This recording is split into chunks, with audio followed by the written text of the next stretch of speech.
Welcome to Plot Twist Radio, the show where creativity, storytelling, and the unpredictable path of the creative life all collide. I'm your host, Erin Nevius. Hi, Lindsay. Welcome to the show. Thanks, Erin. So glad to be here. Great to have you. Before we get going, can you introduce yourself to the audience for us? Sure. My name is Lindsay Marie Morris, and I write heritage inspired historical fiction. And I have two novels that published in 2025: The Last Letter from Sicily and Beneath the Sicilian Stars, both published by Storm Publishing. And when I say heritage inspired, both are inspired by my Sicilian American heritage from my maternal grandparents. That's very cool. So, what first pulled you towards writing about that heritage? Yeah. So I had, when I was growing up, always heard stories from my grandmother recounting how she and my grandfather had exchanged love letters during the war, during World War II, when he was back in Italy serving in the Italian army.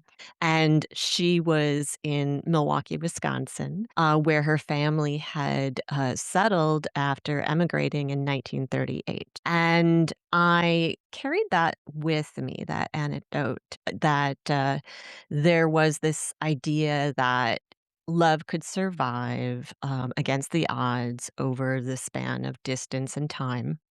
And I was writing this down as a story in a creative writing class that I decided to take in 2019. And when I read it aloud, someone approached me afterward and said, if this was during the war, they wouldn't have actually been able to exchange letters once the US and Italy were at war. And it would have been impossible for her to send a letter to someone in the Italian army. And that just took me aback, and I had to really rethink what I really knew about my grandparents' story. It was this nicely packaged, neat little story that had been told, but there's so many things that our grandparents didn't share, uh, just to maybe protect us from some of the sadness or anxiety that they had experienced during their earlier years. And so I decided that I really wanted to explore that. And I looked at it at first as a series of gaps, but then I realized that through historical fiction, I could fill in those gaps and I could tell a version of that story so that I could better understand what might have happened and better empathize with the characters who were parallel versions of my grandparents. And so, just through that exploration of trying to better understand what happened then, I started writing more. And at one point, I realized that I had the start of a novel, and I continued, and I guess the rest is history. I love that. Historical fiction is one of my favorites. And I had someone ask me this once. They're like, how can you handle that if you're a historian? I'm like, because, you're in the past and you kind of create what you want to see. You know what I mean? You Mhm. like, Mhm. that's what I love about historical fiction. You can explore so much. And I love that it's tied to your family. Mhm. That has Mhm. to make it far more special for you. Definitely. Yeah, and it was something that I could share with their children, and they could look at it as something that was not necessarily about their parents, but inspired by their story, and I think it gave them some comfort as well. Absolutely. So, beneath the Sicilian stars, how do the themes like loyalty and belonging kind of evolve throughout the story? Sure. So in Beneath the Sicilian Stars, which was my second novel, I decided Well, it was actually when I was writing the first book, The Last Letter from Sicily, that I was doing my research and I came across a story about some events that had happened primarily on the West Coast of the United States with Italian immigrants who had not yet naturalized. And so I had learned that that during World War II, after Italy and the US were at war, 600,000 Italian Americans were declared enemy aliens. And on the West Coast, that meant, because of the proximity to Japan, that there would be curfews and that homes would be raided for potential contraband, and that also, one thing that I didn't realize was that about 3,000 Italians, who were in this classification were arrested, and hundreds of them were placed into internment camps, which were across the United States. And I had no idea that any of this had happened, and so I felt compelled to explore it. And I did so with the intention of really exploring what it meant to be an American, as well as someone who's tied to their home country, particularly for someone who was growing up as an Italian American, someone who was born in the United States, to people who were classified in this way. And so I decided that I was going to approach it from 3 different angles. Someone who's still back in Sicily, someone who is in the United States as an enemy alien and is interned in a camp, in several camps, and then his Italian American daughter, who is coming of age during this wartime hysteria. She's American, but she's branded by the same notion that her father is. And so, just because of the fact that she shares similar DNA to that of Mussolini. And so I wanted to show what it might feel like to be within each of these character profiles. And I think that one of the things that in doing so, it also brought me back to my grandparents, even though this story was not inspired by their story. But just understanding what it might have felt like to be in this country for my grandmother when she was in the United States during the war, and to feel this just to experience this stigma and to have to combat that every single day. And I wanted people to see what the faces potential faces of these people who were a statistic in history, and it's one that hasn't really been focused on very much, within the context of our American history, but it was something that did happen here, on the West Coast. I'm in Los Angeles, but, specifically on the West Coast, there were the most restrictions. There was, and I can't imagine what it would have been like during that time to be, Italian or Japanese or Yeah, German even, German, yeah. you're definitely persecuted in some way, and I that had to be so tough. It had to be so Yeah. tough, so I love that you explore that because that's something that a lot of us don't explore, we don't think about, it's overlooked as far as the war goes. Mhm, mhm. Yeah, so that takes us back. I mean, that really takes it back to the idea that there's so many things that our grandparents didn't share, and I think that that definitely was the case for the Italians and Germans who, basically, out of shame, did not tell their grandchildren, and, a lot of those descendants are now trying to better understand what happened. I think in the context of the Japanese American experience, it was such a grave injustice with about 120,000 Japanese Americans, largely American born, who were incarcerated for the duration of the war in these camps. I think that it's really good that we are finally exploring this in history classes in schools, that people are understanding and identifying with that experience. I think with regard to the other nationalities, it was more hidden by the people who endured that. It was to a far lesser degree, so I understand why we don't necessarily hear about it in the same context. It was quite different.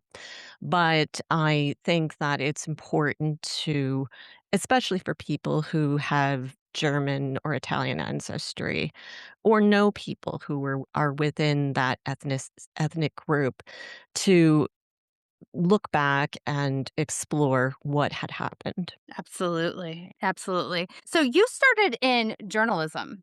Mhm. How did that happen? How did you go from writing in journalism to a novel? Because when it comes to writing, they're 2 different ballgames. Oh, yeah.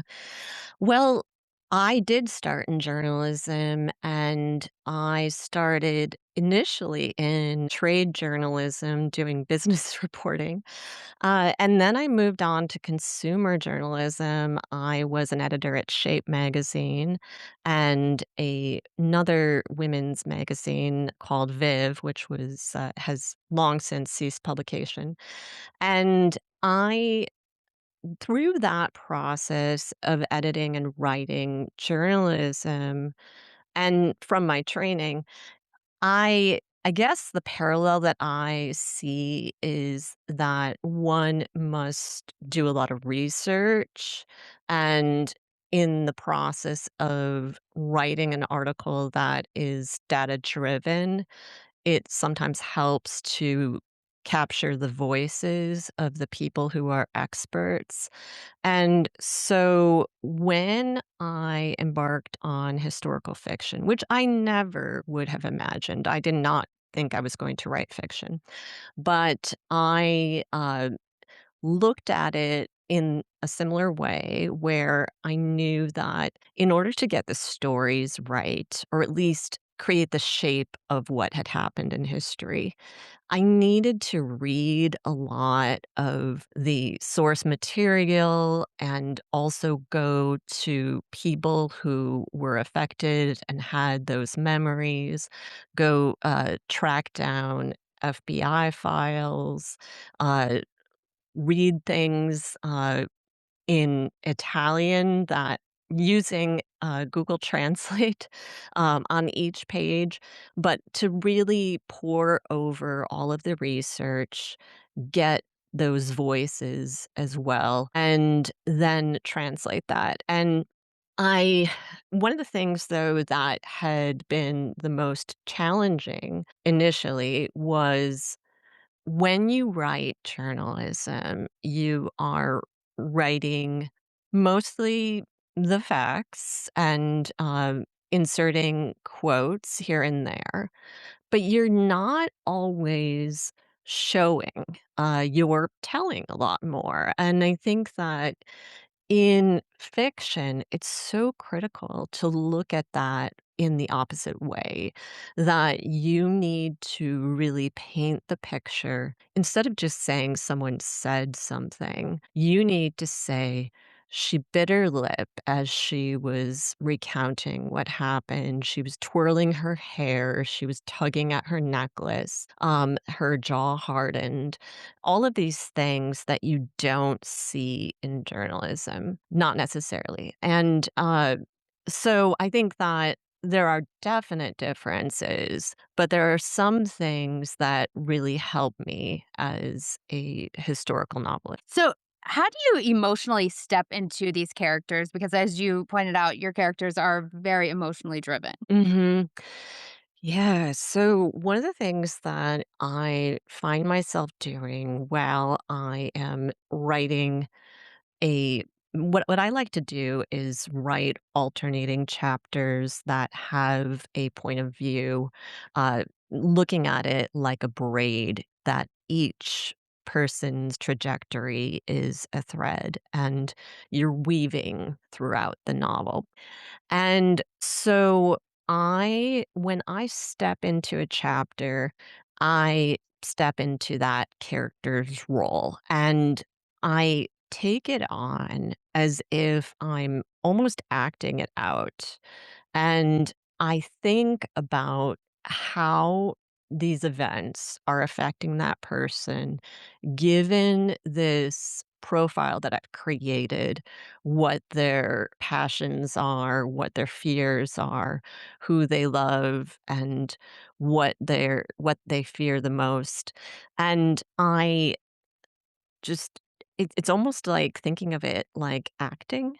And so you're giving them this sort of motive and you're thinking through decisions and consequences using all of that. And so I think, if I've got all of these, if I've got certain insecurities or fears, I might behave in a different manner. I might have a certain tick or quirk about me. And so that's how I approach that each character's arc and journey throughout the novel. And it really helps to the point where I sometimes find myself dreaming as that character, which is really can be really jarring in some cases. I mean, while I was writing Beneath the Sicilian Stars, there was one night when I woke up and I was so worried about Annalisa, that she was cold on her road trip across the United States. And immediately I pulled out my phone and wrote in my notes app that I needed to address a few things in that section of the book so that I could make sure that she was warm. I love So that. it gets very personal. Absolutely. I mean, I know that from my writing too. They become your family. I know that Mhm, they're, made up characters, but mhm, so much time and effort into it. It feels like, you've created this real person. It really mhm, does. So I get mhm. what you're saying there.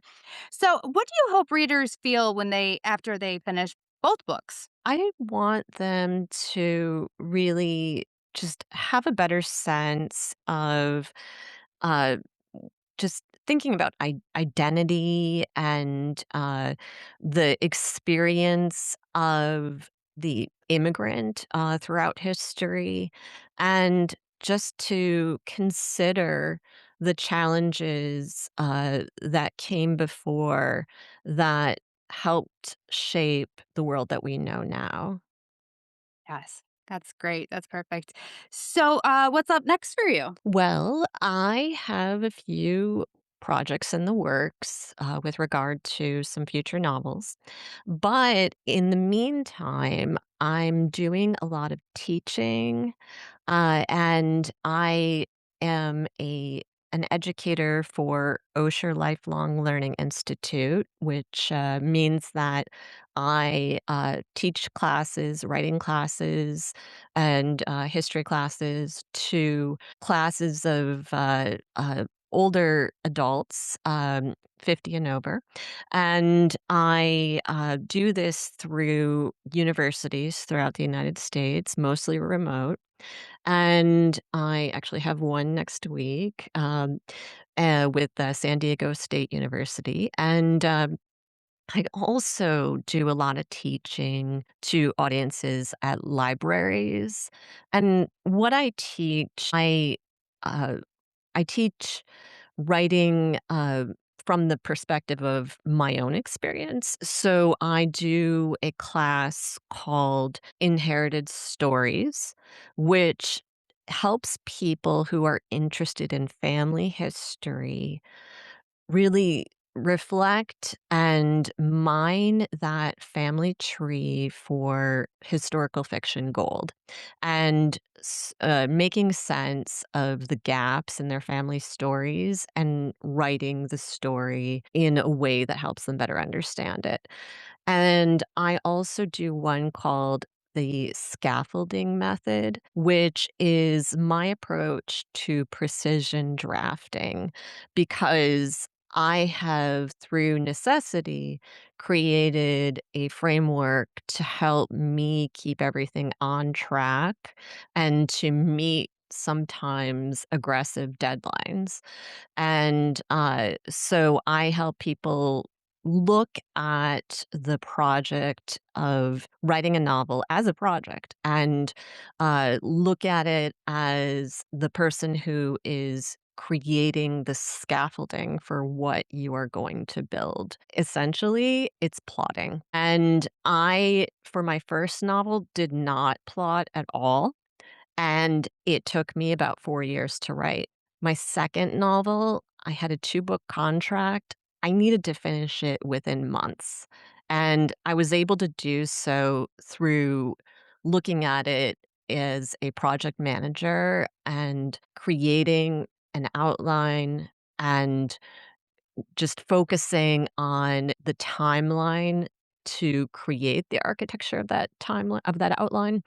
And so I help people learn through my own project management solution.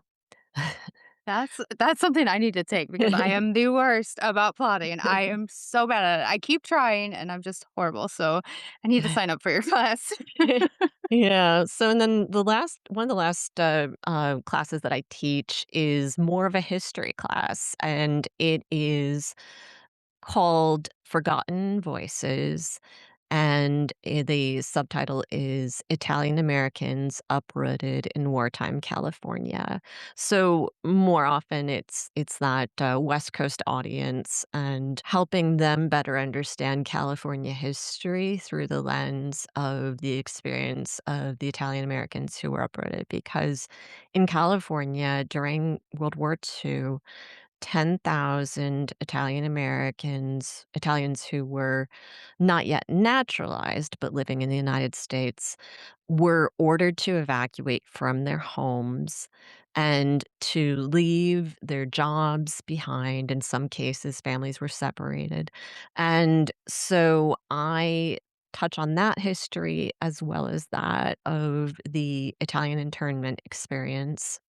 And it's been really wonderful to share that with audiences in this state, in California, particularly those people who live in communities that were most affected, and to see people in the audience who know this because they've done the research into their family history and they want to learn more. That's that's a wonderful thing to do. And I love it. I am a historian, but all throughout my research, you very rarely touch on that. We very rarely see that kind of stuff. So I love that you have one just directed towards that because it's important. It's an important part of American history, especially California, as you said, because it was far more prevalent out that way. For sure. Very, very good. I love that. Where can the listeners find you? My website is lindsaymariemorris.com, and that's Lindsay with an A-Y and L-I, not L-Y. And I'm also on Instagram, as at Lindsay Marie Morris, as well as, I'm on, Facebook and, TikTok to a certain extent. So but you can find all of that at my website, all of the links to those as well, so Awesome. I will make sure those are in the show notes. Thank you so much for joining me. thank you.